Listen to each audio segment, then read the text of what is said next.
Main thing in life is that we should have a dream in our hearts.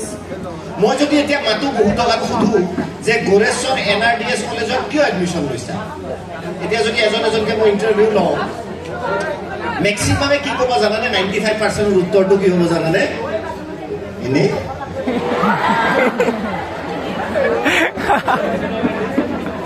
বহুতে ভাবে যে হাই secondary পাছ কৰিলে ঘৰৰ বহি মা গালি খাই থাকাতকে কলেজত আহি বিন্দাস মেট্ৰিক পাছ এইটো ভুল কথা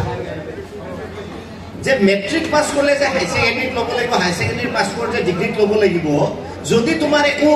লক্ষ্য নাই যে মই কিহৰ কাৰণে পঢ়ি আছো এই কোৱেশ্চনটোৰ আনসাৰ নাই তেনেহলে NRDS কলেজে বেয়া পালেও কথা নাই কালিপুৰা college নাহিবা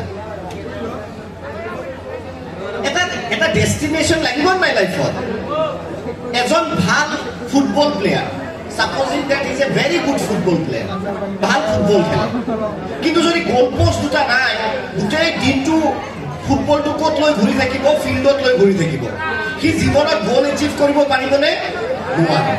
life is exactly like that তোমালোকে পঢ়িব আহিছা এডমিশন লৈছা মই কোৱা নাই সব ইয়াতে IAS অফিচাৰ হ'ব লাগিব নো নট পসিবল যে সব APSC পাছ কৰিব লাগিব নো নট পসিবল কিবা এটা এটলিষ্ট মাইণ্ডত ভাবি থবা আজিয়ে যে জীৱনত মই এই কামটো কৰিব বিচাৰিছো আৰু বিশ্বাস কৰা যিয়ে সঁচা অন্তৰেৰে সপোন দেখে যিয়ে সঁচা অন্তৰেৰে সঁচা হাৰ্টেৰে সপোন দেখে তাৰ সপোন পূৰণ হয় কিন্তু আমাৰ যদি সপোনেই নাই পূৰণ হোৱাৰটো কথাই নাই গতিকে আজি এটা গ'ল ফিক্স কৰা